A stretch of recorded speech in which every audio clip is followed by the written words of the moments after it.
Presenting Superman. Up in the sky. Look!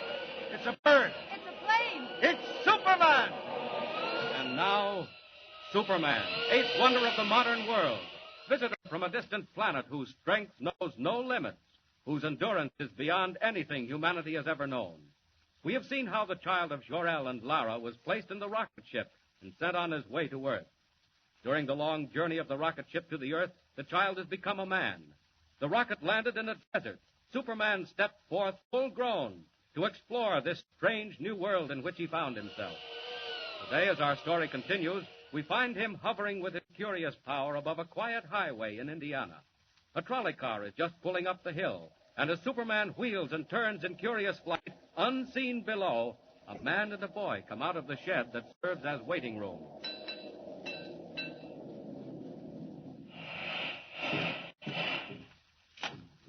Morning, Professor. Good morning. Going into town? Yes, that's right, John. Taking Jimmy to the fair. Tis a great show, all right. Well, I reckon you're my only passengers. Make yourselves at home. I'm going to get me a drink of water. All right. Why, Dad, we've got the trolley all to ourselves. Yeah, regular private car. Where'd the motorman go? And just over to the spring for a drink. It's a mighty hot day. You better hurry or we'll be late. We can't start without the motorman. But we are starting. Look, Dad. The doors have closed. We're moving. Yes, what happened? Dad, I want to get out. The brakes. Something happened to the brakes. Let's get out, quick. Open the doors. They're jammed. They're tight shut. Dad, we're going faster and faster. We're going downhill. Dad, what are we going to do? Jimmy, come here. The window. Out the window, Dad. Get it open. Smash it. Oh, wait. Jump, Dad. Jump. No. It's too late. Going too fast. We've got to, Dad. Look, there ahead. There's a tree. Jimmy. A tree's falling right in the tracks. Look. There in the sky. It's a man. Why, he's flying. It can't be. It's not possible. Dad, he's coming straight at us. He's swooping down. He's carrying off the roof. Dad! Quick! Grab hold of me. No, put me down. Let me go. Stop it. One under each arm. Out through the top. Hold on. We're going to crash.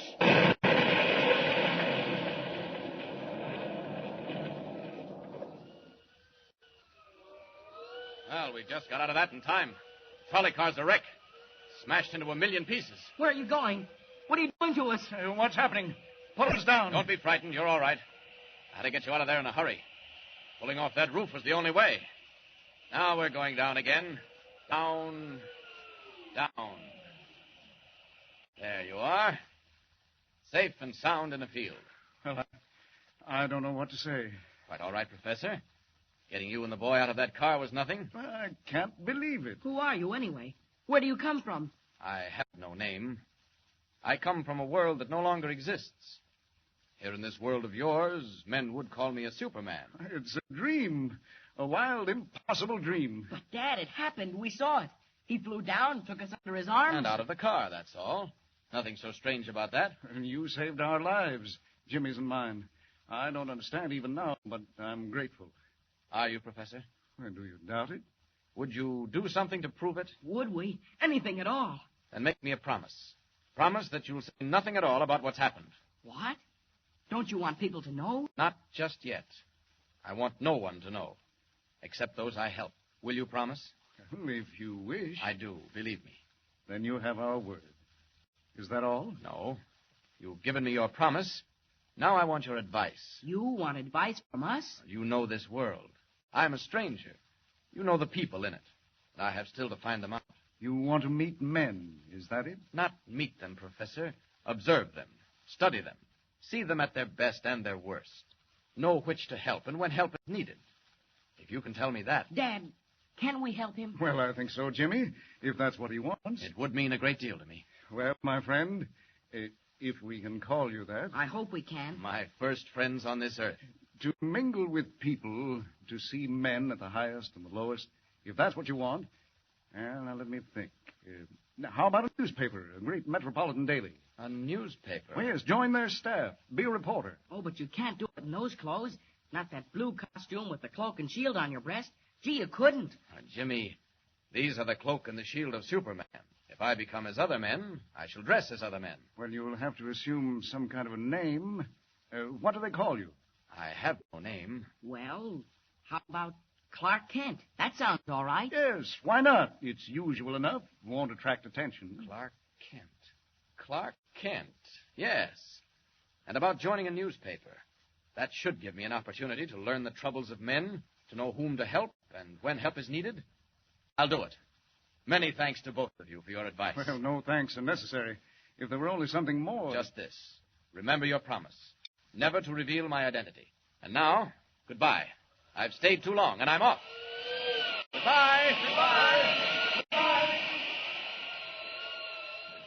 They're right.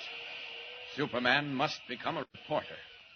A reporter by the name of Clark Kent.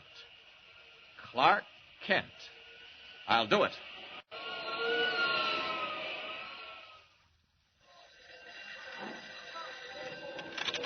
Steady, Rome. White. Listen, Chief.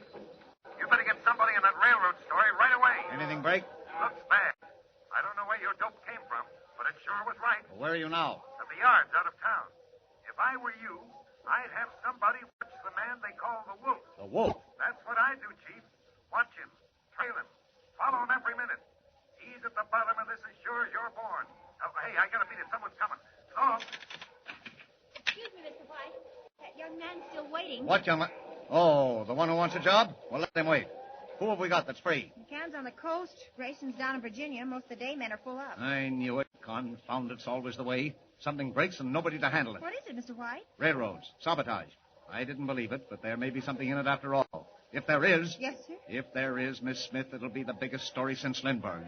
And me short-handed. Oh, what's the use? Yes, sir. About that man. Oh, send him in. Send him in. Yes, sir. Come in, Mr. Kent. Mr. White will see you now. Thanks. You want to see me? Close that door. Yes, sir. My name is Kent. Clark Kent. What can I do for you, Mr. Kent? Well, Mr. White, you can give me work, I hope. Work? On the paper? Yes, sir. I'd like to be a reporter. No, you'd like to be a reporter. What papers have you worked on? Well, none, sir, but No, you haven't. But you think you'd be a whiz. Well, I'm afraid I can't use you, Kent. You mean you haven't any openings? Not for greenhorns. I'm sorry if I'm blunt. But, Mr. White, even if I am a greenhorn, suppose I brought you a good story. And where would you get it? I'm afraid you'll have to excuse me, Mr. Kent. A really good story? Such as... Such as the complete inside on the man called the Wolf on the Western Railroads? What's that? You heard me. Do you want that story? Do I want it? Well, I should say I do. Look here. I think I could get it for you, Mr. White. What do you know about the Wolf? A little bit. Where did you ever hear his name? Connection with railroads, Mr. White. Oh, stop beating around the bush. I only heard the beginning of that myself yesterday morning. Not a paper in the country's carried a line, and yet... And yet I come in here and talk about it. I think I could do something with it, Mr. White. Now, look here, Kent. Mysterious secret messages have threatened to tie up every railroad in the country, beginning with the Western. For a while, the road paid no attention. And then the cracked flyer on the P&R went off a bridge. Yes, I read about that. Naturally. But you didn't read about the warnings because they weren't printed. Weren't printed? No, and they won't be. Not until we've checked all the angles. And then this man, the Wolf. Oh, yes, the Wolf. Now, where do you come in? How did you get to know the Wolf? Excuse me. Say your own, White. my friend, tomorrow night, the Silver Clipper leaves Denver for the west. It will not arrive in Salt Lake City. Hey, what's that? Who's this? I have been called the Wolf. Goodbye.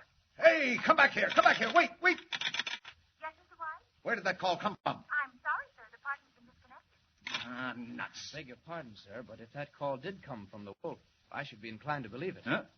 How do you know who that was? If I were you, I'd warn the officials in charge of the Silver Clipper. Look here. You couldn't hear that phone. What is this? How do you know who called me? As I was saying, Mr. White, suppose I brought you a good story. The story of the Silver Clipper and the Wolf. I take chances, Kent. I'm going to take a chance on you. Thank you, Mr. White. It's 2,000 miles. You'll have to hop a plane. I'll get there, Mr. White, in spite of the weather. Lord, I hadn't noticed the weather. Well, get to the airport anyway. You ready, Mr. White? Miss Smith, this is Clark Kent, temporarily attached to our staff. You'll note I said temporarily. Yes, sir. Kent leaves for the west for the first plane. Get him tickets and a $200 advance. Mr. White, all planes are grounded. That's all right, sir. I'll get there. Take him outside. Show him what he needs to know. Mr. White, I'd like to thank you. Oh, let it go, Kent. Let it go. You get the story and you get a job. You're either clairvoyant or the luckiest guesser alive. Either way, I can use you. But if you miss out, well... This way, Mr. Kent. Thank you, Miss Smith. Nice of you to show me around. Pretty lucky, I'll say. 100 good newspaper men walking the streets, and you step right into a job. I say, I am lucky. You wait in here. the anteroom of the cashier's office. Well, I really don't need an advance. Oh, playboy in disguise, eh? Wait here. Oh, what a rotten night. Don't fall out that window. It's 20 stories down. Beautiful view, even in the fog. You wait right here till I get your money. Then I'll introduce you to a few real newspaper men. Plane's grounded. 2,000 miles to go. Sorry, Miss Smith. I'm afraid I can't wait. Clark Kent may need a plane, but Superman doesn't. Up with the window. And out. Ted, I hope I didn't keep you waiting too... What? Miss Smith. Miss Smith. Oh, what's wrong? That man! Did he go out, that Clark Kent? Nobody went through the city room. He didn't go out. Well, I left him right here, the window. Oh, the open window. He went through it, and it's 20 stories down. He went out through the window. Out the open window, 20 stories above the ground. In the wink of an eye, Clark Kent, cub reporter for the Daily Planet, becomes Superman, eagle of the sky, winging his way west over city and plain, river and mountain, through the storm-swept night. But will he be in time? Can he checkmate the strange figure called the Wolf, discover the plot, save the Silver Clipper, roaring toward Denver at 90 miles an hour? And remember, don't miss the next installment of Superman. In the sky. Look, it's a bird. It's a plane. It's Superman.